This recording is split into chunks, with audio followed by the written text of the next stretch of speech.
रूप माझे जसे झलक कोकणची ग, मन समिंदर तनु नदी वळणाची ग, गर्द झाडीतली दाट छाया सजणा. गुड मॉर्निंग सगळ्यांना. कोकण पल्समध्ये सगळ्यांचे खूप खूप स्वागत. आज मी नेहरू सायन्स सेंटरला आले. हे बघा,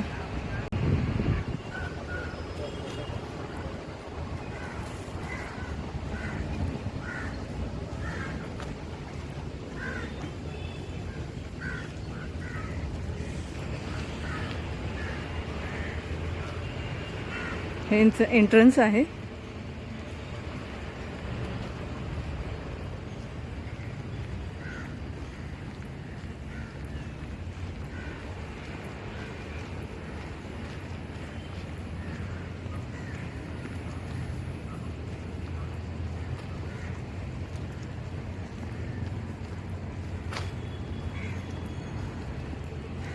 इकडे ऑफिस आहे वाटतं.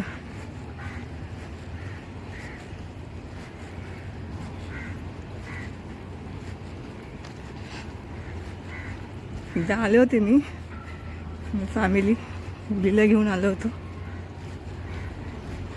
खूप वर्ष झाली त्याला.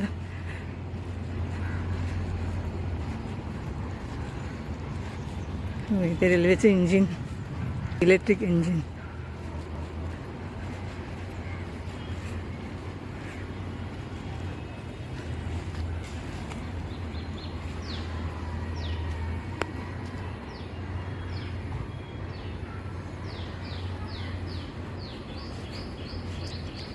हे पूर्वीचं स्टीम इंजिन. काय भाप लारी, स्टीम लॉरी.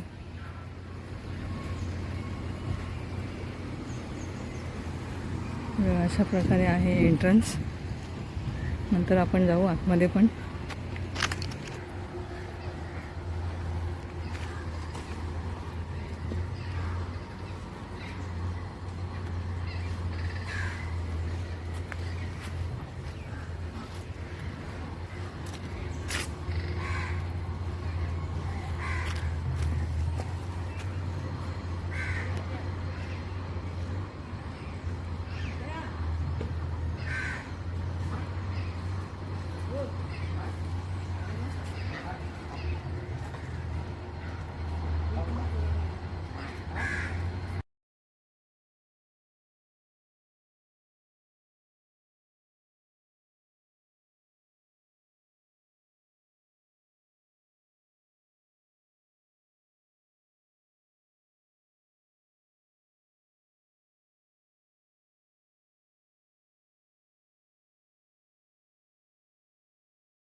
काहीच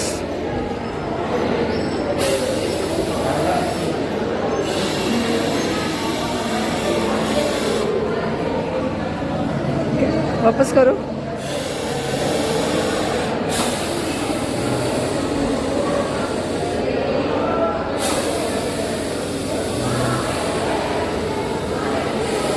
हवा आ रही है ना वो.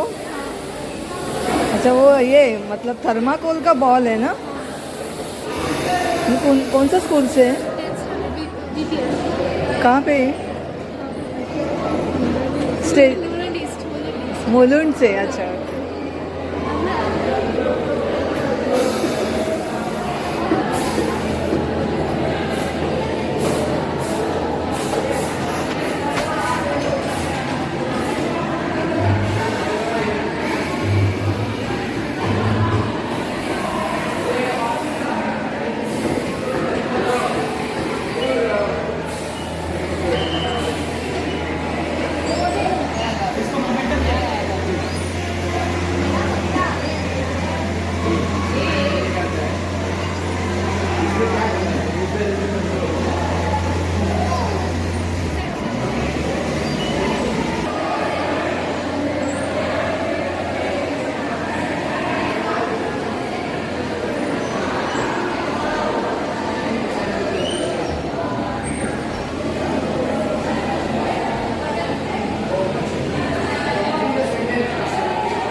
जा रहे? आई गया। क्या किया?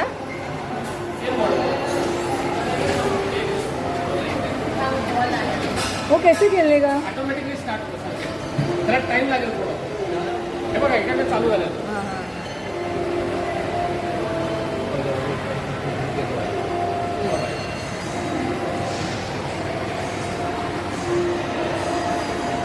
हे आले आम्ही बघितले, मुलीला घेऊन आलेलो.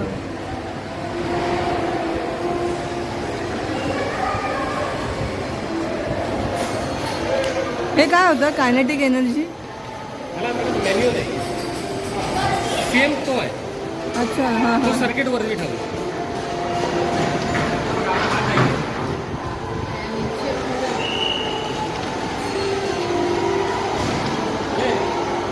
नाही जात आहे.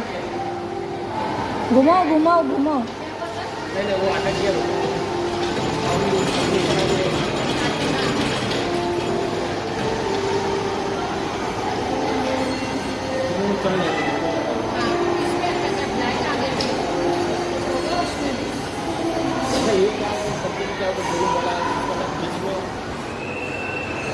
हम लोग कहाँ पे rear in the main building. ये ऑफिस बिल्डिंग है.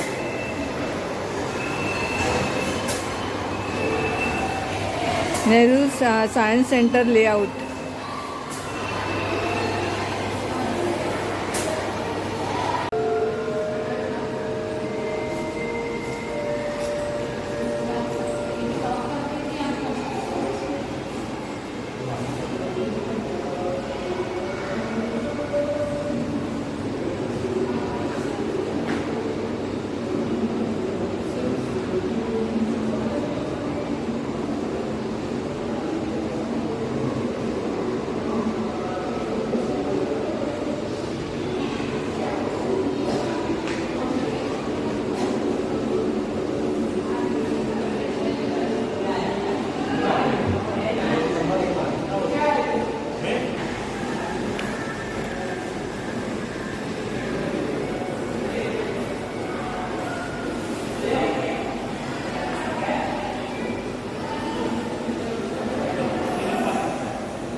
एक छान आहे हे.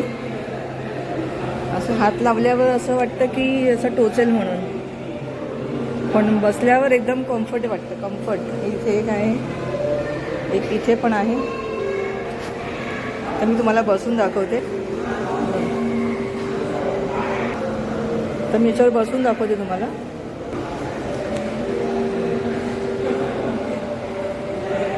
एकदम कम्फर्ट.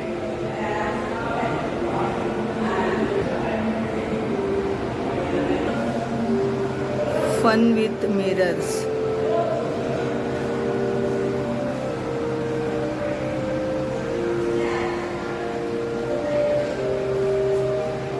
इथे मी उलटी दिसते. इथे मी एकदम फॅट दिसते. इथे अजून काहीतरी वेगळी दिसते.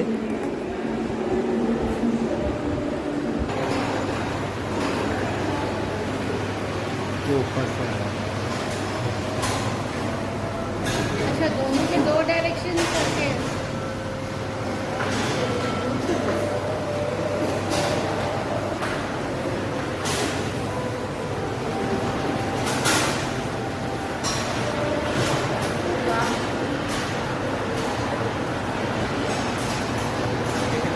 दिखाते हैं वो मटर कैसा करते हैं.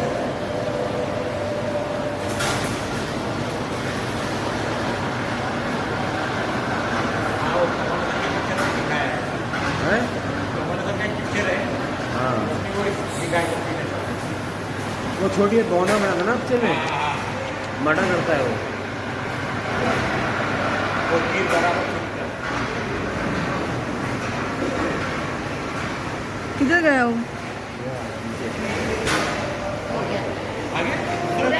इधर किधर है वो? इधर नहीं है वो, उसका मूवमेंट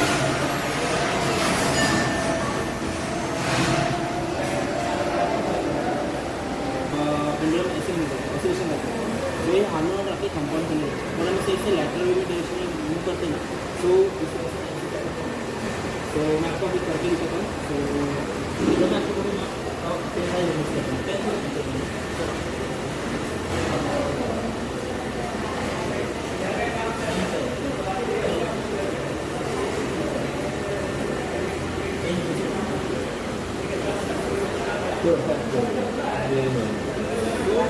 आप सेम देख सकते हैं. जैसे जैसे 18% यहाँ पे स्पिन करने लगते हैं. जैसे एक लाइन इस लाइन नीचे ऊपर ओवरलैप करते हैं और ऐसे पैटर्न बनाते हैं. ये सब पूरी तरह से आते हैं इस गेम के साथ पूरी तरह से होते हैं. और पूरी तरह से एंड पेन दोनों को एक साथ मिलकर होते हैं. तो फिलहाल के लिए पेन स्टेबल है और डायफ्राम होते हैं. ये पूरी तरह से अगर इसकी थोड़ी डायरेक्शन चेंज होती है तो ये पैटर्न और लाइव जैसे ऐसे परपेंडिकुलर हिलाइए तो इस डायरेक्शन में शेप बनती है. तो ऐसे कर दीजिए लंबा डायरेक्शन चेंज करके तो ऐसे अपना शेप बना दिया. ये सब टूटी करते हैं और फिर एक बैठे उसको बैलेंस करा वेट बैलेंस कर.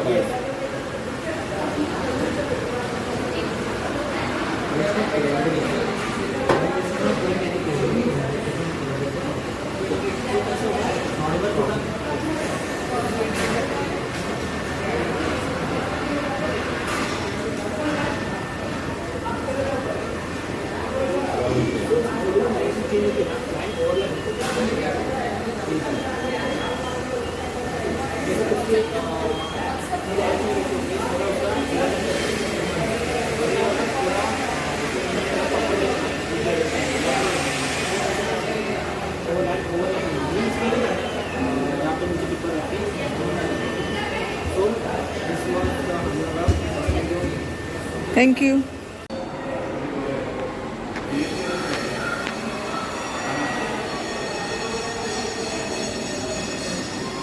हे आणखीन एक डिपार्टमेंट आहे.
साउंड ऑफ द कंटेंट पकड़िए।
भाई ये बहुत साल हो गए इसको भी, ठीक है, क्योंकि इसका जो हर साल गैलरी में कि हमारे की गैलरी से ये साल में बना हुआ है, मतलब वो देखते हो कौन गैलरी काफी ओल्ड हो गई है, तो आपको हर बना के मिलती है।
और साइंस वाले स्फीयर में हम जानेंगे हमारी सोलर सिस्टम के बारे में।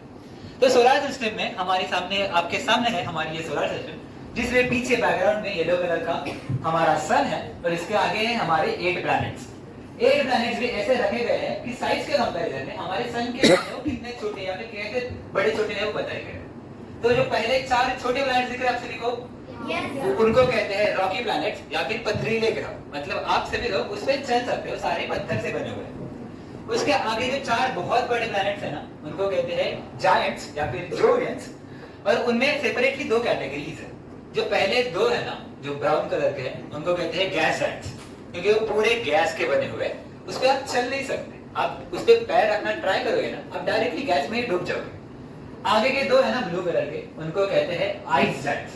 वो भी एक्चुअली गैस के बने हुए ही थे, पर सन से इतना दूर है कि उनका जो गैस है ना वो जम चुका है, बर्फ बन चुका है, इतना ठंडा है। तो इवन इफ आप उसमें पैर रख पाओगे, इतनी ताकत नहीं रहेगी कि आप जिंदा नहीं रह पाओगे कि आप दूसरा पैर रखोगे, इतना ठंडा टेम्परेचर है का। So we'll start with the head of our family, the sun. बहुत गर्म लग रहा है, right? क्या बात कर रहे हो, ऐसी चालू है।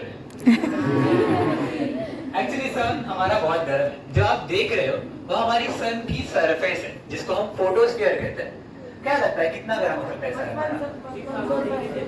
एग्जैक्टली हमारे सन का टेम्परेचर है 6000 डिग्री सेल्सियस। थोड़ी सरल भाषा में बताने जाए, आप सभी ने पानी बॉईल किया है, राइट? पानी चाय बनाने के लिए, मैगी बनाने के लिए, नहाने के लिए।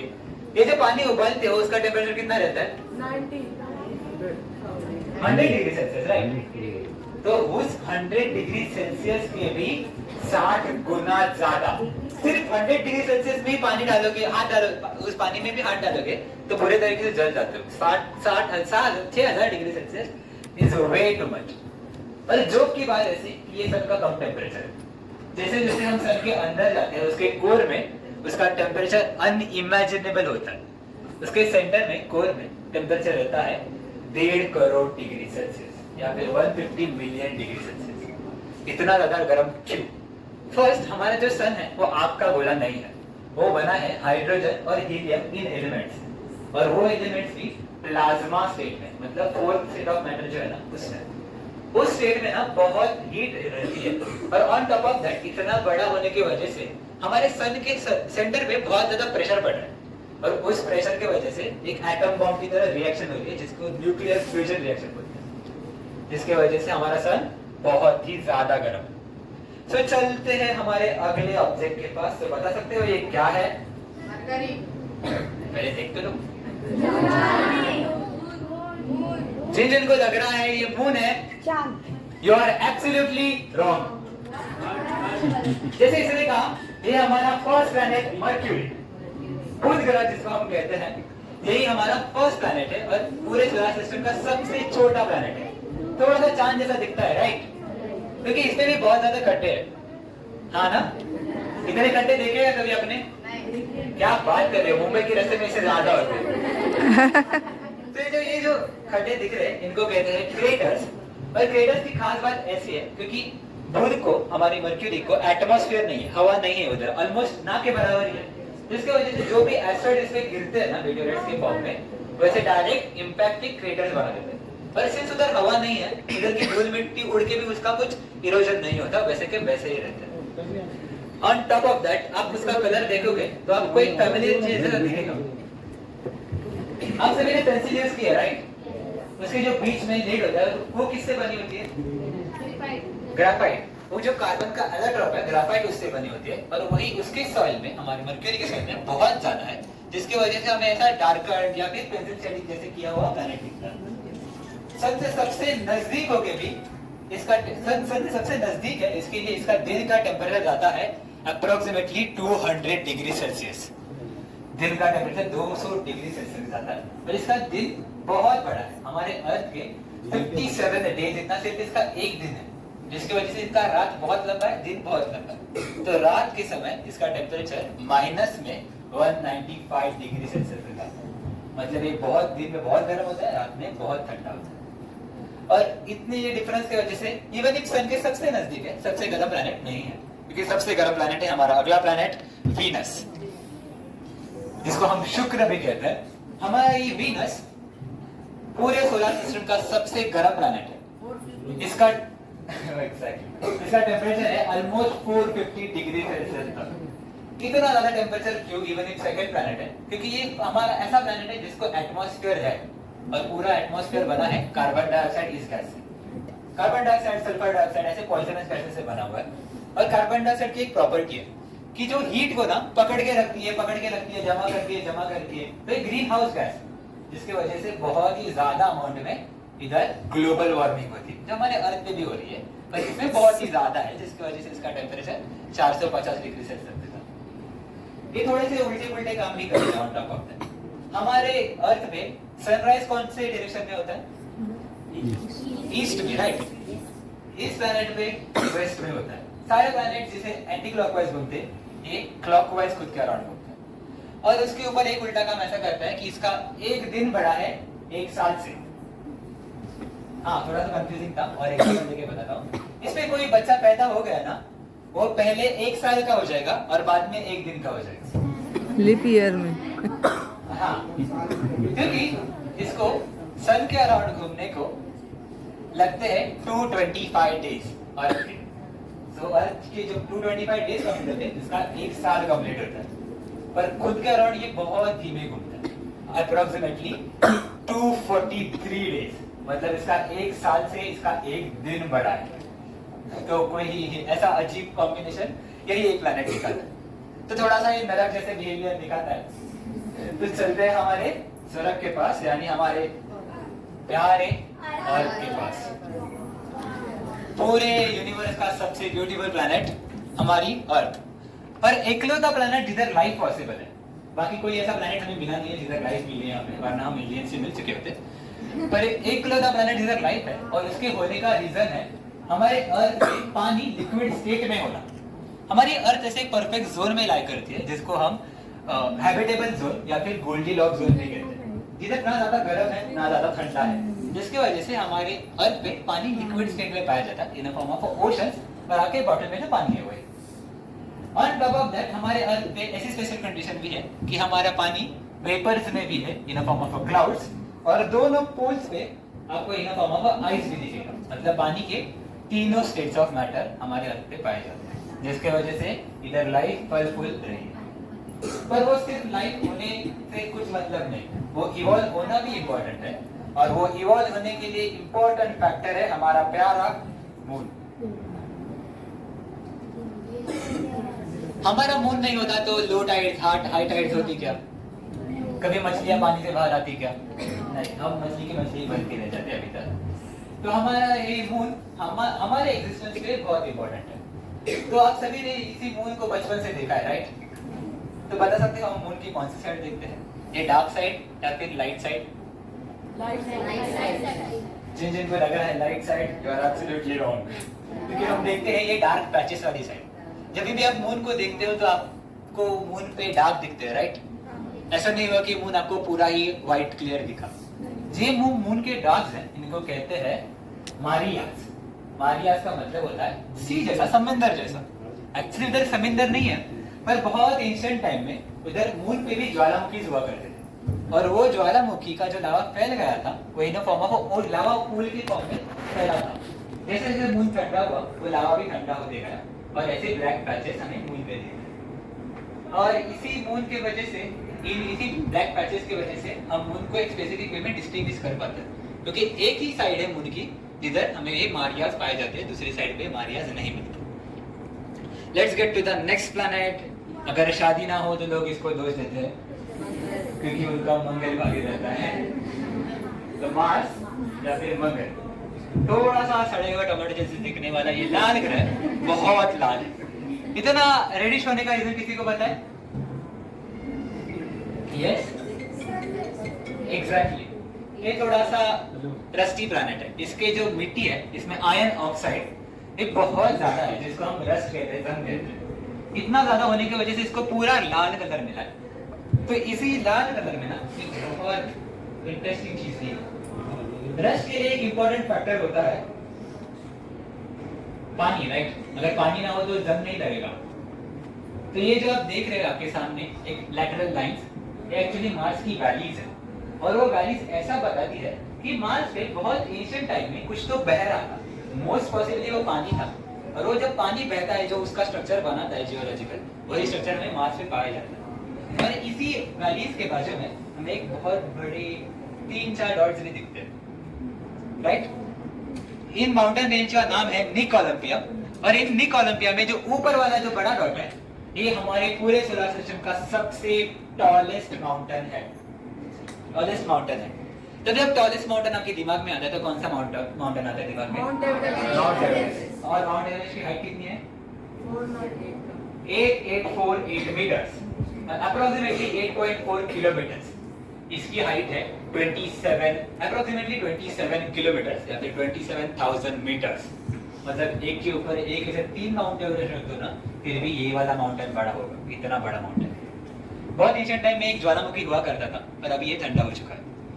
सो will get to the next planet, पूरे सोलर सिस्टम का सबसे बड़ा प्लैनेट और फर्स्ट गैस जायंट जुपिटर। हमें अर्थ को इवन एक बहुत छोटा प्लैनेट होके भी कितना टाइम लगता है एक दिन कंप्लीट करने को? एक दिन करने 24 घंटे, राइट। हमारे अर्थ के 1300 गुना बड़ा होके भी इसको सिर्फ 9 घंटे लगते हैं। सिर्फ 9 घंटे में इसका एक दिन पूरा होता है, जिसकी वजह से इसमें बहुत ज्यादा तेज हवाएं चलती है और बहुत तूफान आते हैं, जो आपको ऐसे मूविंग लाइंस में दिख रहे हैं। और इन्हीं तूफानों में एक बहुत ही बड़ा साइक्लोन है जो आप सभी के सामने है, एक आग जैसे दिखने वाला रेड कलर का डॉट दिख रहा है, इसका नाम है द ग्रेट रेड स्पॉट।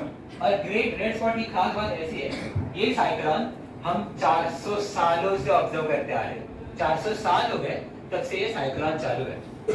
और ऑन टॉप ऑफ दैट इस सिर्फ साइक्लोन में ही 3 अर्थ्स फिट आ जाएंगी, इतना बड़ा साइक्लोन है सिर्फ। हमारा जुपिटर सबसे बड़ा प्लैनेट है, इसकी वजह से इसको बहुत ज्यादा मून्स भी है। हमारे जुपिटर के हैं 95 मून्स। 95 मतलब हमारे एक मून है, जिसकी वजह से हमें 14-15 छुट्टियां मिल जाती है। आसमान में 95 मून्स रहेंगे तो कितनी छुट्टियां मिलेंगी, इमेजिन नहीं कर सकते। पर उन्हीं 95 मून्स में से एक इंटरेस्टिंग मून की तरफ चलते हैं। तो क्या बता सकते हो ये कौन से खाने के पदार्थ जैसे दिखता है आपको? मुझे पर्सनली सड़ा हुआ नींबू लगता है। कीवी? ओके। कोई लोगों को बटर स्कॉच आइसक्रीम भी लगता है और पाइनएप्पल है, चीज जैसा भी लगता है। ओके, सड़ा हुआ चीज। ओके, प्लीज फंगस मत बोलना क्योंकि फंगस हम खाते नहीं हैं। और कुछ आइसक्रीम हाँ बोला। ओके, कोई लोगों को ऑमलेट भी लगता है। पर जिसने इसको फर्स्ट टाइम ढूंढा था इसका नाम था गैलीलियो गैलीली, और Galileo Galilei was a Italian scientist. तो जो इटालियन था, और इटालियन लोगों को सिर्फ 2 ही चीजें दिखती है, एक तो पास्ता और एक पिज्जा, जिस वजह से इसको ये पिज्जा की तरह लगा। So let's see how pizza की तरह कैसे दिखता है। जो व्हाइट येलोइश पार्ट है उसको चीज जैसा लगा, जो रेडिश पार्ट है उसको सॉस जैसा लगा, पिज्जा सॉस, और जो ब्लैक पार्ट है उसको ऑलिव्स लगा। ऐसे बन गया हमारा पिज्जा। पर एक्चुअली पिज्जा एक ही नहीं दिखता है, क्योंकि जो येलो व्हाइट पार्ट था वो एक्चुअली उसका सल्फर बेस्ड सॉइल था जो बहुत पॉइजनस रहता है। जो ब्लैक पार्ट है ना उसके एक्टिव वोल्केनोज है, ज्वालामुखी थे जो कॉन्स्टेंटली फटते रहते हैं, और जो रेड पार्ट है उधर का लावा है। तो हम डेफिनेटली पिज्जा नहीं बना सकते, अब पहुंचते जल जाए। और पूरे सोलर सिस्टम का सबसे ज्यादा ज्वालामुखी होने वाला ऑब्जेक्ट ऐसे ये कहलाता था। इसका नाम साइंटिफिक नेम है Io, पर हम इसको प्यार से पिज्जा मून ऑफ जुपिटर भी कहते हैं। याद रखने के लिए बहुत सिंपल है। Let's get to the next planet. अगर बुरा हो रहा है तो इसको लोग बहुत खुशते हैं क्योंकि उनका शनि भारी चल सकता है। सैटर्न, शनि हमारा सेकंड बिगेस्ट प्लैनेट, पर सेकंड बिगेस्ट प्लैनेट होके भी बहुत हल्का है, इसकी डेंसिटी बहुत कम है। सिंस ये हवा से बना है, मतलब इतना डेंसिटी कम है कि आप में से कोई इसको उठा के पानी के सरफेस पे रख देगा ना, पूरा प्लैनेट एक प्लास्टिक की बॉल की तरह पानी पे फ्लोट होगा, इतना हल्का ये प्लैनेट कहलाता है। And on top of that इसकी एक बहुत खास बात है, इसको रिंग्स है। आपने अगर इमेज में देखे होंगे कि सैटर्न को रिंग्स होते हैं। कितने रिंग्स होते हैं किसी को पता है? सैटर्न को है 7 रिंग्स, 7 रिंग्स हो, डिस्टिंक्टली 7 रिंग्स है। और 7 रिंग्स के आपको डेफिनेटली नाम पता ही है। क्या बात कर रहे हैं, नहीं पता है? अगर मैं फिर से आपको याद दिलाऊंगा तो भूलोगे नहीं? प्रॉमिस? क्योंकि रिंग्स के नाम है A, B, C, D, E, F, G। उनके डिस्कवरी के अनुसार और उसके साइज के डेंसिटी के अनुसार हमने ABCDEFG ऐसे नाम रखे हैं। तो मोस्ट ऑफ द डेंस है उसका नाम A है और उसके बाद ऐसे कम कम होते जाते हैं। तो हमारा जो सैटर्न है इसके सबसे ज्यादा मून्स है। जैसे हमारे जुपिटर के 95 थे, हमारे सैटर्न के है 145 मून्स। ये तो बहुत ही ज्यादा हो। So let's get to the next planet, हमारा first IC planet Uranus. Uranus थोड़ा सा ब्लूइश लगता है। इसका मोस्ट ऑफ द कंपोजिशन हमारे घर में जो गैस आता है उसमें एक मेन कंपोनेंट रहता है मीथेन, उससे बना है जिसके जो इसको ब्लूइश कलर देता है। तो इसकी खास बात ऐसी है कि हमारी तरह आलसी है, क्योंकि सारे प्लैनेट अपने एक्सिस पे 20 डिग्रीज पे घूमते हैं। उनका एक्सिस ऑफ रोटेशन कुछ डिग्रीज पे है, स्पेसिफिक डिग्रीज पे। हमारे यूरेनस का एंगल है ऑलमोस्ट 98.5 डिग्रीज, मतलब पूरा सो गया, हॉरिजॉन्टली है। तो ऑलमोस्ट इसको हम लुढ़का हुआ प्लैनेट या फिर आलसी प्लैनेट भी कहते हैं। पर ऑन टॉप ऑफ दैट इसका टेम्परेचर सेकंड लोएस्ट है हमारे पूरे सोलर सिस्टम में, जो -210 डिग्री सेल्सियस तक जाता है, बहुत ही ज्यादा ठंडा। आगे चलते हैं, उसके जैसे सिमिलर दिखने वाले हमारे लास्ट प्लैनेट के पास जो है नेपच्यून। नेपच्यून भी थोड़ा सा ब्लूइश सेम कलर में दिख रहा होगा, राइट? वही, क्योंकि इसमें भी मीथेन का कंटेंट बहुत ज्यादा है, पर इसके भाई जैसे ये आलसी नहीं है, क्योंकि इस पे जो हवाएं आती है वो बहुत ही ज्यादा तेज है। हमारे अर्थ पे जो हवाएं चलती है उनकी एवरेज स्पीड रहती है 20 किलोमीटर पर आवर। मैक्सिमम जब तूफान आते हैं तो 100 to 120 किलोमीटर पर आवर। इसके एवरेज विंड्स की स्पीड रहती है 2000 kilometre per hour. 2000 kilometre per hour compare करने जाए, सिर्फ हवा पे बैठोगे तो आप मुंबई टू कोलकाता 1 घंटे में पहुंच जाओगे, इतना तेज हवा है। एरोप्लेन की भी जरूरत नहीं है, सिर्फ हवा पे बैठ के इतना तेज हवा है। और इसकी और इंटरेस्टिंग फैक्ट ऐसी है, ये ऐसा प्लैनेट है जिसपे डायमंड्स की बारिश होती है। हाँ बहुत महंगा पड़ेगा, पर फिर भी, क्योंकि डायमंड ऑलरेडी महंगे हैं, पर उधर जाके डायमंड है ना बहुत ही महंगा पड़ेगा, क्योंकि इसका जो मोस्ट ऑफ द गैसेस है ना जो मीथेन से बना हुआ है, जो मीथेन बाकी डिस्पर्स होके जिसका कार्बन सेपरेट होके हाई प्रेशर पे वो डायमंड्स बन जाते हैं। तो इधर तो हमारे 8 प्लैनेट्स खत्म हो गए। जो हमने स्टार्टिंग में अर्थ देखी थी, इसको फिर से देखते हैं एक बार।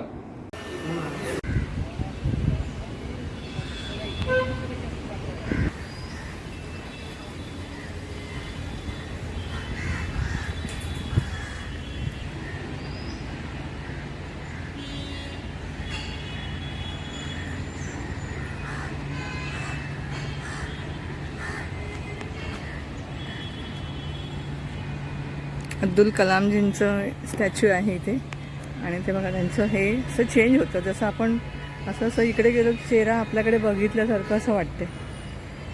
हे बघा, जसं जसं मी इथे कॅमेरा फिरवते ना त्यांचा फेस आपल्या कॅमेऱ्याच्या ह्या साईडला असं येते।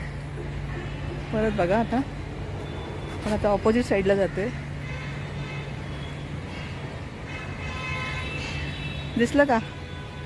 हे बघा असं चेहरा इकडे इकडे येतो, तसं आपण ह्या साईडला गेलो की बघा समोर आला आता, सुंदर। आणि मग ह्या बाजूला इथे ना हे एक्झिबिशन सेंटर्स आहेत।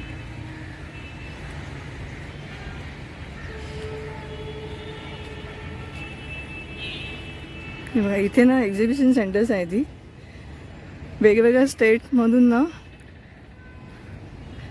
वेगवेगळ्या स्टेटमधून जे प्रोजेक्ट होतात, रिसर्च प्रोजेक्ट स्कूलमध्ये म्हणा किंवा असं, तर तिथे जे सक्सेसफुल प्रोजेक्ट असतात ना, रिसर्च म्हणजे जे मुलं फर्स्ट येतात त्यांचे प्रोजेक्ट आणि रिसर्च वगैरे ना ह्या इथे एक्झिबिशनला ठेवतात, आणि मग जेणेकरून मग ते सगळ्या स्टुडंट्सना म्हणा किंवा ते उपलब्ध होतात बघण्यासाठी।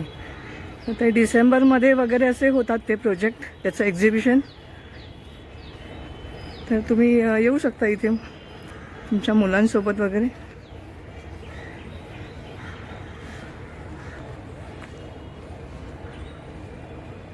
तर मी तुम्हाला आता थोडक्यात इंट्रोड्यूस केलं आहे, हे आपलं science centre, Nehru science centre अतिशय सुंदर आहे, कारण जवळजवळ पूर्ण दिवस होणार हे एक्सप्लोअर व्हायला, म्हणजे एक्सप्लोअर करायला पूर्ण दिवस जाणार.